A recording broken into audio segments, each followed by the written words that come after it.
वालेकुम। आज हम फॉस्फोलिपिड्स की सिंथेसिस एंड डिग्रेडेशन पढ़ेंगे। फॉस्फोलिपिड्स हमें पता होनी चाहिए कि दो मेन टाइप्स की होती हैं जो इनकी क्लासिफिकेशन है। एक तो ग्लिसरोफॉस्फोलिपिड्स जिनमें जो अल्कोहल होगा वो ग्लिसरॉल होगा।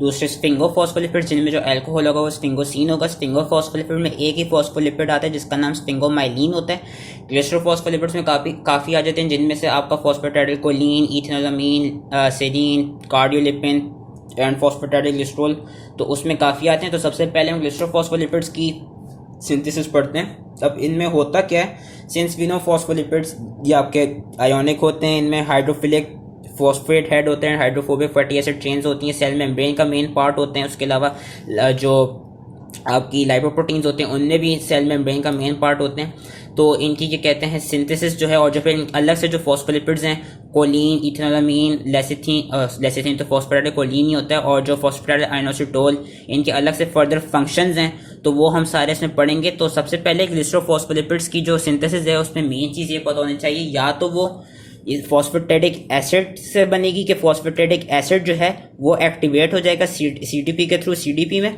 और फिर उसमें कोई फ्री अल्कोहल लग जाएगा जिससे ग्लिसरोफॉस्फोलिपिड बन जाएगा। या क्या होगा, फॉस्फेटाइडिक एसिड डायसाइल ग्लिसरॉल बनाएगा और डायसाइल ग्लिसरॉल में कोई एक्टिवेटेड अल्कोहल लग जाएगा जिससे ग्लिसरोफॉस्फोलिपिड बन जाएगा। दोनों जगहों पे जो एक्टिवेशन हो रही है या तो फॉस्फेटेडिक एसिड की या अल्कोहल की, दोनों जगहों पे सीटीपी उन्हें एक्टिवेट करता है और फिर उनकी आपस में डैग की थ्रू अल्कोहल या सीडीपी डैग की थ्रू फ्री अल्कोहल जो है ग्लिसरोफॉस्फोलिपिड बन जाता है। ये डैग और फॉस्फेटिक एसिड कहाँ से आए, हमने ट्राइसाइल ग्लिसरॉल की सिंथेसिस में पढ़ा था कि ये जो आपका ग्लिसरॉल ट्रीफॉस्फेट था ये लाइसोफॉस्फेटिक एसिड देके फिर ये फॉस्फेटिक एसिड बना रहा है जो कि डैग फॉस्फेट होता है, और DAG phosphate with the help of phosphatase DAG बना देता है।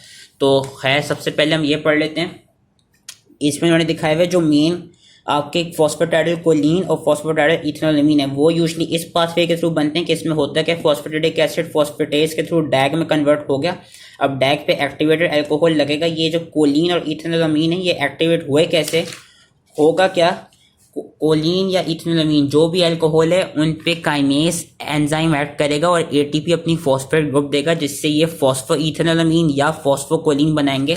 अब इस पे एक एंजाइम एक्ट करेगा जिसका नाम होगा सीटीपी फॉस्फो इथेनोलामीन साइटेडल ट्रांसफेरेस या सीटीपी फॉस्फोकोलिन साइटेडल ट्रांसफेरेस, जिससे उन्हीं के रिस्पेक्टिव या तो सीडीपी इथेनोलामीन या सीडीपी कोलिन बन जाएगा डिपेंडिंग अपॉन हम क्या बना रहे हैं। अगर ये पूरा एंजाइम का नाम नहीं याद होता तो साइटेडल ट्रांसफेरेस भी याद रख लें, इट्स मोर देन इनफ। तो इस साइटेडल ट्रांसफेरेस सीटीपी साइटेडल ट्रांसफेरेस के थ्रू होगा क्या, ये जो फॉस्फो इथेनोलामीन या फॉस्फोकोलिन थे ये अपनी सीडीपी वाली फॉर्म में आ जाएंगे और वही सीडीपी वाली फॉर्म में इन्होंने यहाँ पे दिखाए हुए। अब इन सीडीपी कोलिन या सीडीपी इथेनोलामीन डायसाइल ग्लिसरॉल के साथ एक्ट करेंगे through the enzyme diacyl glycerol phosphocholine transferase diacyl glycerol phospho ethanolamine transferase. Again अगर इस एंजाइम का पूरा नाम नहीं याद हो तो सिर्फ ट्रांसफेरेस याद रख लें। इसमें जो सीएमपी होगी साइटिडीन मोनोफॉस्फेट वो निकल जाएगा और फिर आपको फॉलोइंग ग्लिसरोफॉस्फोलिपिड जो है जो कि फॉस्फेटाइडिल कोलिन या फॉस्फेटाइडिल इथेनोलामीन है वो मिल जाएगा। सिमिलरली दूसरा स्टेप क्या होगा, जो दूसरा पाथवे है उसमें क्या होता है, जो फॉस्फेटिक एसिड है वो through this enzyme CTP phosphatidate cytidylyl transferase, again पूरा नाम नहीं याद होता तो सिर्फ ये याद रख लें, थ्रू सीटीपी साइटेडल ट्रांसफेरेस सीटीपी आएगी अपनी मार्टी दे देगी, होगा क्या, सीडीपी डैग बन जाएगा जो कि उन्होंने यहाँ पे दिखा दिया।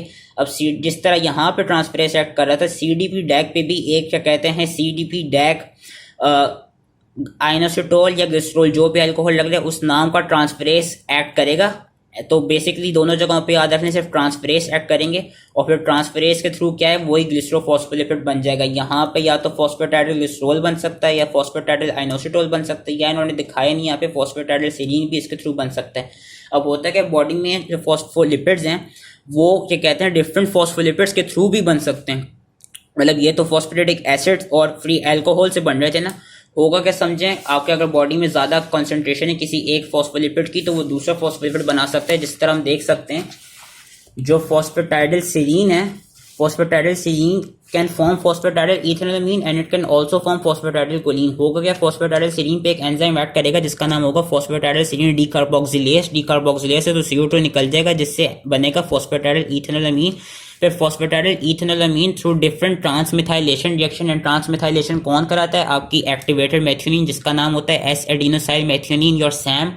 तो डिफरेंट ट्रांसमेथाइलेशन के थ्रू एंड डिफरेंट मिथाइल ट्रांसफरेसेस के थ्रू वी कैन सी के फॉस्फेटाइल इथेनोलामीन बना देगा phosphatidyl choline. And since we can see कि फॉस्फेटाइल इथेनोलामीन बन रहा है फॉस्फेटाइल सेरीन से, तो वी कैन टेक्निकली से कि फॉस्फेटाइल सेरीन फॉस्फेटाइल कोलिन की फॉर्मेशन कर सकता है। उसके अलावा फॉस्फेटाइल इथेनोलामीन रेडिली और रिवर्सिबली फॉस्फेटाइल सेरीन में कन्वर्ट हो सकता है अगर सेरीन की ज्यादा कॉन्सेंट्रेशन हो, या फॉस्फेटाइल सेरीन रेडिली फॉस्फेटाइल इथेनोलामीन में कन्वर्ट हो सकता है अगर फ्री इथेनोलामीन की ज्यादा कॉन्सेंट्रेशन हो। और ये दोनों किस रिएक्शन के थ्रू होते हैं? एक बेस एक्सचेंज रिएक्शन के थ्रू होते हैं with the help of enzyme phosphatidyl ethanolamine serine transferase. इस ट्रांसफरेस एंजाइम के साथ होगा क्या, इस रिएक्शन में बेसिकली हो क्या रहा है, अगर फॉस्फेटाइल सेरीन ज्यादा है एंड इथेनोलामीन फ्री इथेनोलामीन ज्यादा है, तो इथेनोलामीन सेरीन के साथ बेस एक्सचेंज रिएक्शन करेगी, यानी वो खुद यहाँ पे अटैच हो जाएगी, सेरीन को रिमूव कर देगी, जिससे फॉस्फेटाइल इथेनोलामीन बन जाएगा। या क्या होगा अगर फॉस्फेटाइल इथेनोलामीन की कंसंट्रेशन ज्यादा है और फ्री सेरीन की कंसंट्रेशन ज्यादा है, तो अगेन जो काम इथेनोलामीन ने किया था सेरीन इथेनोलामीन वाली जगह पे आके लगेगी और इथेनोलामीन को रिमूव कर देगी, जिससे फॉस्फेटाइल सेरीन बन जाएगा। अब ये जो डिफरेंट फॉस्फोलिपिड्स हैं इनके क्या कहते हैं डिफरेंट इंपॉर्टेंसेस भी हैं। फॉस्फेटाइल कोलिन की वी नो फॉस्फेटाइल कोलिन आपका लंग सर्फेक्टेंट में मेन के कॉन्स्टिट्यूएंट होता है, और इसका यही है कि जो एल्वुलाई की जो सरफेस टेंशन है इसको रिड्यूस करता है ताकि आपकी एल्वुलाई कोलैप्स ना हो।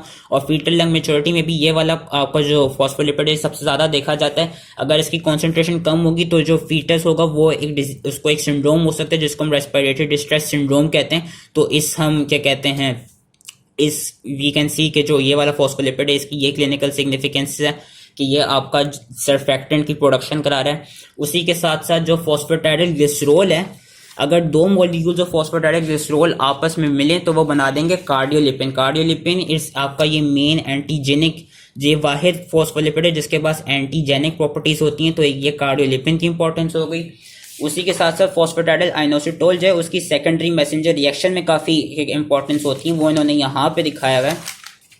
जो फॉस्फेटाइल आइनोसिटोल होगा आपका होता क्या है, फॉस्फेटाइल आइनोसिटोल पे अगर फॉस्फोलाइपेज सी एंजाइम ऐड करे तो वो 4,5 बिसफॉस्फेट, तो वो क्या कहते हैं 4,5 फॉस्फेटाइल इन आइनोसिटोल 4,5 बिसफॉस्फेट में कन्वर्ट हो सकते हैं, और फिर वो 4,5 बिसफॉस्फेट कन्वर्ट हो जाएगा आइनोसिटोल ट्राइफॉस्फेट में, again with the help of enzyme phospholipase C और डायसाइल ग्लिसरॉल में। होगा क्या, जब भी कोई सेकेंडरी जब भी कोई हार्मोन अपनी क्या कहते हैं जी प्रोटीन पे आके ऐड करेगा, तो वी नो जब भी जी प्रोटीन पे कोई भी हार्मोन या न्यूरोट्रांसमीटर आके लगता है तो जी प्रोटीन का जो अल्फा पार्ट होता है वो एक्टिवेट होता है, क्योंकि जीटीपी वहां पे आके लगती है और जीटीपी निकल जाती है। तो जब अल्फा पार्ट एक्टिवेट होगा, अल्फा पार्ट क्या करेगा, ये सेल के अंदर हो रहा होगा, अल्फा जो इसका सब यूनिट है जी प्रोटीन का, वो फॉस्फोलाइपेज सी की एक्टिवेशन कराएगा। फॉस्फोलाइपेज सी क्या होगा, since we know phospholipids are part of cell membrane, ये हम देख सकते हैं कि सेल मेम्ब्रेन में फॉस्फेटाइल आइनोसिटोल है। फॉस्फोलाइपेज सी फॉस्फेटाइल आइनोसिटोल को पहले कन्वर्ट करेगा फॉस्फेटाइल आइनोसिटोल 4,5 बिसफॉस्फेट में, फिर ये फॉस्फेटाइल आइनोसिटोल 4,5 बिसफॉस्फेट को कन्वर्ट करेगा आइनोसिटोल ट्राइफॉस्फेट में और डायसाइल ग्लिसरॉल में। आइनोसिटोल ट्राइफॉस्फेट का क्या काम होगा कि ये जो अंदर एंडोप्लाज्मिक रेटिकुलम है वहां पे क्या कहते हैं जाके ऐड करेगा और वहां पे जो कैल्शियम आयंस है उनकी रिलीज करवाएगा। We can see inositol triphosphate it binds to specific receptor on endoplasmic reticulum and it causes release of sequestered calcium ions from inositol triphosphate gated channels.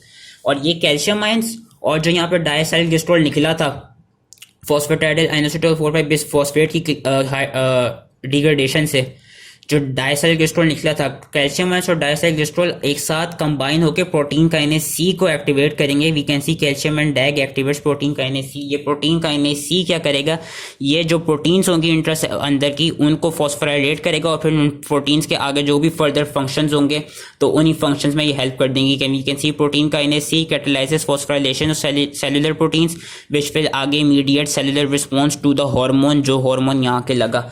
तो ये फॉस्फेटाइल आइनोसिटोल की सिग्निफिकेंस थी।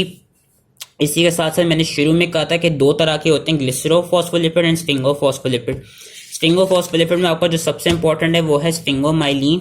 And sphingomyelin we can see कि ये फॉस्फेटाइल Colin की help से ही बनता है। इसमें क्या होता है, सबसे पहले क्या होगा, पैल्मेटॉइल को ए और सीरीन आपस में कंबाइन करेंगे और इनकी कॉम्बिनेशन से क्या होगा, एक प्रोडक्ट बनेगा जिसका नाम हमें याद रखने की जरूरत नहीं है। होगा क्या, पैल्मेटॉइल को और जब सीरीन ने आपस में कंबाइन किया तो एक विटामिन B6 डिपेंडेंट रिएक्शन होगा जिससे पैल्मेटॉइल को ए का को ए पार्ट रिमूव हो गया और सीरीन का कार्बोक्सिलेट ग्रुप जो कि CO2 पार्ट है वो रिमूव हो जाएगा। और ये विटामिन B6 डिपेंडेंट होगा। फिर वो जो भी प्रोडक्ट बना होगा उस प्रोडक्ट पे NADPH डिपेंडेंट रिडक्शन होगी या NADPH डिपेंडेंट हाइड्रोजिनेशन होगी, जिससे क्या होगा, ये प्रोडक्ट बनेगा जिसका नाम होगा स्फिंगानीन, और यू कैन कॉल इट डायहाइड्रोस्फिंगोसिन।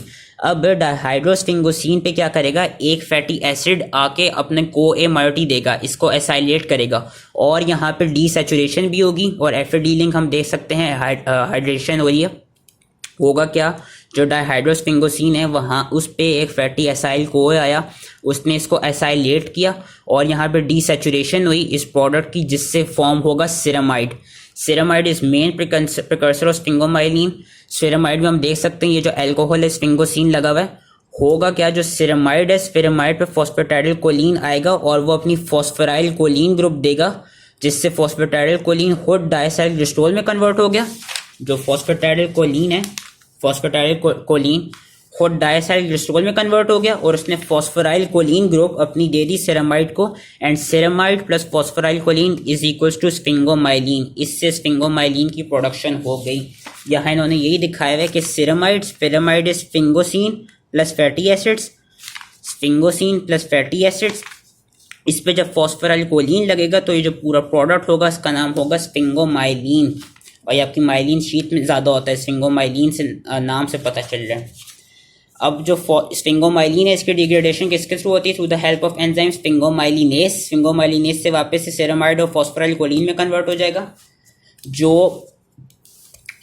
ये कहते हैं, आई थिंक फॉस्फोराइल कोलिन था, यस, फॉस्फोराइल कोलिन में कन्वर्ट हो जाएगा। जो फॉस्फोलिपिड्स हैं उनकी थ्रू डिफरेंट फॉस्फोलाइपेसेस के थ्रू डिफरेंट ये जो एंजाइम होते हैं इनके थ्रू इनकी क्या कहते हैं वो होती है, डिग्रेडेशन होती है। सबसे पहले फॉस्फोलाइपेस A1 क्या करता है, it is present in many mammalian tissues. ये जो फॉस्फोलिपिड है, जो कार्बन नंबर 1 पे जो फैटी एसिड होगा, कार्बन नंबर 1 पे क्योंकि वी नो जो फॉस्फोलिपिड्स होते हैं वो उनमें फॉस्फेट पार्ट होता है एंड लिपिड पार्ट होता है। लिपिड पार्ट क्या होता है, ग्लिसरॉल प्लस 3 फैटी एसिड्स।